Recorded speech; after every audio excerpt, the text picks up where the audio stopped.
घरामध्ये पिकलेली केळी असेल तर आपण ती फेकून तरी देतो, नाहीतर त्यापासून काहीतरी बनवण्याचा प्रयत्न नक्कीच करतो. तर तुम्ही पिकलेले केळीपासून पॅनकेक बघितले असेल, पण आज आपण यापासून मस्त असे आप्पे बनवणार आहोत. तर सुरुवातीला आपण एक सॉसपॅन घेतलेला आहे, त्यामध्ये अर्धी वाटी मी गूळ घेतलेला आहे आणि त्याच वाटीने पाऊण वाटी मी पाणी घेतलेलं आहे. तर आपल्याला हा गूळ या पाण्यामध्ये फक्त वितळवून घ्यायचा आहे, त्याचा पाक वगैरे आपल्याला करायचा नाही. गोडाच्या पदार्थाला आपण वेलची नक्कीच घालतो आणि नेहमी कुठलाही पदार्थ बनवला तर गोडाचा पदार्थ म्हणला की वेलची आणि जायफळ आपण घालतोच. पण आज मी यामध्ये दालचिनी घातलेली आहे आणि बडीशोप घातलेली आहे, त्यामुळे या आप्पेला चव खूप जबरदस्त येते. एकदा तुम्ही नक्की ट्राय करा. आता आपण यामध्ये मिक्स केल्यानंतर हे भांडं गॅसवर ठेवलेलं आहे. यातला गूळ वितळेपर्यंत आपल्याला हे सतत एकसारखं हाय फ्लेमवरती ढवळत राहायचं आहे. यामधला गूळ अगदी छान वितळला गेला की गॅस पटकन बंद करायचा आहे. गूळ अगदी छान वितळल्यानंतर गॅस बंद करून घेऊया आणि हे थंड करून घेऊया. तर या ठिकाणी मी ओलं खोबरं किसून घेतलेलं आहे, ते सुद्धा आपण यामध्ये यूज करणार आहोत. जर तुम्हाला आवडत नसेल तर तुम्ही ते स्किपसुद्धा करू शकता. तर आता या आप्पे बनवण्यासाठी लागणारं पीठ कोणतं आहे, तर या ठिकाणी मी एक मोठी वाटी तांदळाचं पीठ घेतलेलं आहे. गव्हाचं पीठ नाही किंवा रवासुद्धा घेतलेला नाही, तांदळाचं पीठ घेतलेलं आहे आणि आपल्याला ते चाळून घ्यायचं आहे. ज्या वाटीने मी गूळ घेतला होता त्याच वाटीने इथे मी एक वाटी तांदळाचं पीठ घेतलेलं आहे. तर ते आपल्याला व्यवस्थित चाळून घ्यायचं आहे. तर सुरुवातीला मी अर्धी वाटी चाळून घेतलं, आता राहिलेलं अर्धी वाटी परत आपण चाळून घेऊया. चाळल्यामुळं काय होतं, यामध्ये काही पिठाच्या गुठळ्या असतील, काही तांदळाचे कण असतील, ते बाजूला निघतात. त्यानंतर आपण तांदळाच्या पिठापासून बनवतोय, मग याला एक खव्याचा फ्लेवर येण्यासाठी यामध्ये मोठे 4 ते 5 चमचे मी मिल्क पावडर घेतलेला आहे, ते सुद्धा आपण छान असं चाळून घेणार आहोत. मिल्क पावडरमुळे या आप्पेला चव खूप छान येते. मिल्क पावडरसुद्धा छान असं चाळून घेतलेलं आहे. आता गोडाचा पदार्थ म्हणला तरीसुद्धा चिमूटभर आपल्याला यामध्ये मीठ घालायचं आहे, त्यामुळे त्याची चव आणखीनच वाढते. आता पिठं आपण छान चाळून घेतली. आता आपल्याकडे जी पिकलेली केळी आहे ती मिक्सरला आपण फिरवून घेऊया. तुम्ही मिक्सरला फिरून घेण्याऐवजी चमचाने ती स्मॅशसुद्धा करून घेऊ शकता, पण या ठिकाणी मी मिक्सरला छान अशी ती फिरवून घेणार आहे. तुम्ही ही केळी मिक्सरला फिरवून घेत असाल किंवा मॅश करून घेणार असाल तर सर्व तयारी झाल्यानंतर सगळ्यात शेवटी तुम्हाला ही केळी मॅश करून घ्यायची आहे किंवा मिक्सरला फिरवून घ्यायची आहे. तर आता ही केळी छान मिक्सरला मी फिरून घेतलेली आहे, ती पटकन पिठामध्ये घालून आपण मिक्स करून घेऊया. सर्व तयारी झाल्यानंतर सगळ्यात शेवटी तुम्हाला केळी मॅश करून घ्यायची आहे किंवा मिक्सरला फिरवून घ्यायची आहे. आता तुम्ही बघू शकता यामध्ये केळी घातल्यानंतर थोडंसं दाटसर असं हे पीठ झालेलं आहे. सुरुवातीला हे व्यवस्थित मिक्स करून घ्यायचं आहे आणि त्यानंतरच आपल्याला यामध्ये आपण जे गुळाचं पाणी थंड करायला ठेवलं होतं ते घालायचं आहे आणि गुळाचं पाणीसुद्धा थंड करूनच यामध्ये घालायचं आहे. गरम किंवा कोमट अजिबात घालायचं नाही. तर मी या ठिकाणी हे चाळून घेणार आहे, कारण उकळत असताना त्यामध्ये दालचिनी, बडीशोप आणि वेलचीचा फ्लेवर पूर्णपणे त्या पाण्यात उतरलेला आहे, त्यामुळे आपण चाळून ते बाजूला केलेले आहेत. तुमच्याकडे जर याची पावडर असेल तर ती सुद्धा तुम्ही यामध्ये घालू शकता. तर सुरुवातीला मी अर्ध पाणी घालून घेतलं, कारण पीठ खूप जास्त पातळ असेल तर आप्पे व्यवस्थित फुगले जात नाहीत, त्यामुळे अगदी थोडं थोडं गुळाचं पाणी घालत आपल्याला हे मिश्रण मिक्स करायचं आहे. तर सुरुवातीला मी अर्ध पाणी घातलं होतं, परत मला थोडं आणखी हे पीठ घट्ट वाटत आहे, त्यामुळे मी राहिलेलं सर्व पाणी यामध्ये घातलेलं आहे. साधारण ज्या वाटीने आपण पीठ घेतलं होतं त्याच वाटीने एक वाटी हे पाणी होतं. तर अशा पद्धतीने व्हिडिओत दाखवल्याप्रमाणे आपल्याला हे व्यवस्थित मिक्स करून घ्यायचं आहे. यामध्ये काही पिठाच्या गुठळ्या तयार झाल्या असतील त्यासुद्धा अगदी व्यवस्थित मोडून घ्यायच्या आहेत.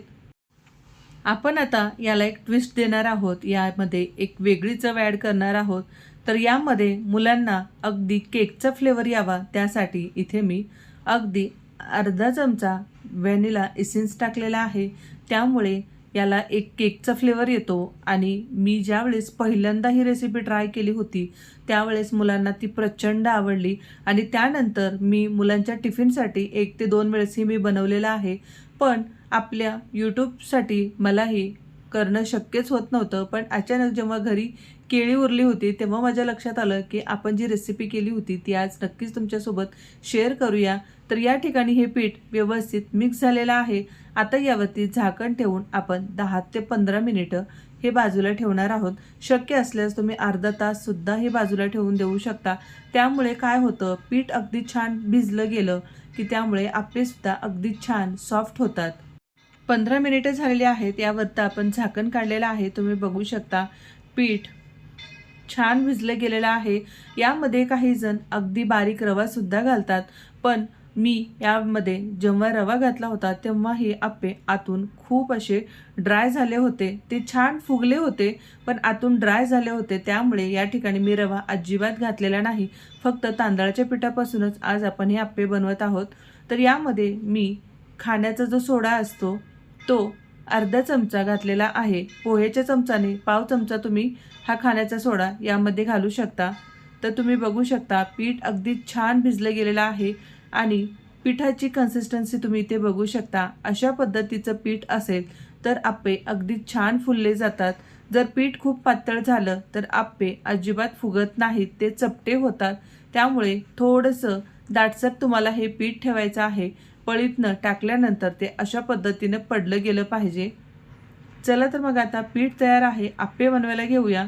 गॅसवर मी आप्पेपान ठेवलेला आहे. यामध्ये तुम्हाला बटर आवडत असेल बटर घालू शकता, तूप किंवा तेल तुमच्या आवडीनुसार तुम्ही काही यामध्ये ॲड करू शकता. तर या ठिकाणी मी तेल घालत आहे. तर 1 चमचा मी तेल घातलेला आहे. त्यामुळे आप्पे अगदी छान सोनेरी रंगावर भाजले जातात.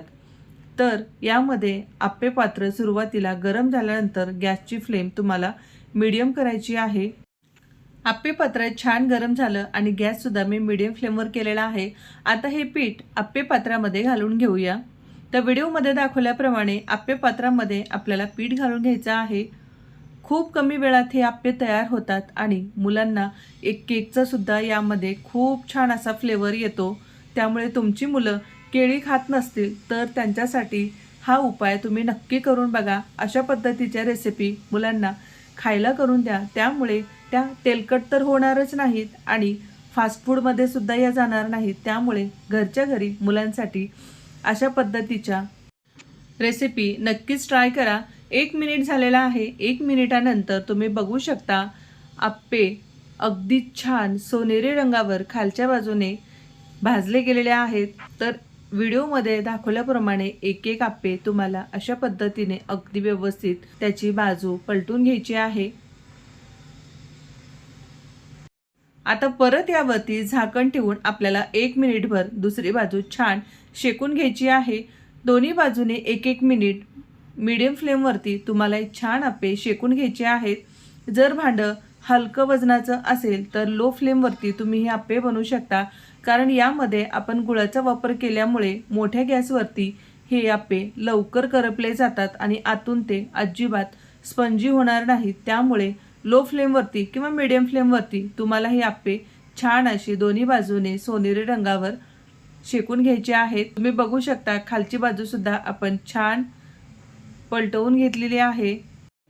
तर पहिली बॅच आपण ही काढून घेतलेली आहे आणि राहिलेल्या थोड्या पिठामध्ये मी ओल्या नारळाचा चव घालणार आहे. कारण मुलांना माझ्या ओला नारळ आवडत नाही. त्यामुळे आता खास हे माझ्यासाठी मी बनवत आहे. तर राहिलेल्या पिठामध्ये ओल्या नारळाचा कीस घालून घेतलेला आहे आणि सुरुवातीप्रमाणेच आपल्याला आप्पे पात्रामध्ये थोडंसं तेल घालून हे छान आप्पे सोनेरी रंगावर दोन्ही बाजूने छान शेकून घ्यायचे आहेत. तुम्ही जर यामध्ये ओल्या नारळाचा खीस घालत नसाल, तुम्हाला जर अगदी छोटे छोटे पातळ काप करून घालायचे असतील तर ते हलके तुपामध्ये परतून घ्या आणि त्यानंतर पिठामध्ये मिक्स करा. त्यामुळे त्याची चव आणखीनच जास्त छान येते. तर दोन्ही बाजूने हे सुद्धा आप्पे अगदी आपण छान रंगावर परतून घेऊया. मी तुम्हाला म्हणले होते की नाही, गॅस मोठा केला की आप्पे लगेच करपले जातात. कारण यामध्ये आपण गुळाचा वापर केलेला आहे. मध्येच माझ्याकडनं चुकून गॅस कमी करायचा राहून गेला. त्यामुळे आप्पे थोडेसे करपले आहेत. तुम्ही बघू शकता पण काही हरकत नाही, ते सुद्धा चवीला छान लागतात. तर आता आपण हे आप्पे काढून घेऊया. तर अशा पद्धतीने आज आपण अगदी सोप्या पद्धतीने उरलेल्या पिकलेल्या केळीचा वापर कसा करायचा, त्यापासून पॅनकेकच न बनवता वेगळं आपण काय बनवू शकतो ते आज आपण बघितलेलं आहे. तर अशाच छान छान रेसिपी बघण्यासाठी प्रियंकाच मराठी किचन या चॅनलला लाईक, शेअर आणि सबस्क्राईब करायला विसरू नका. धन्यवाद.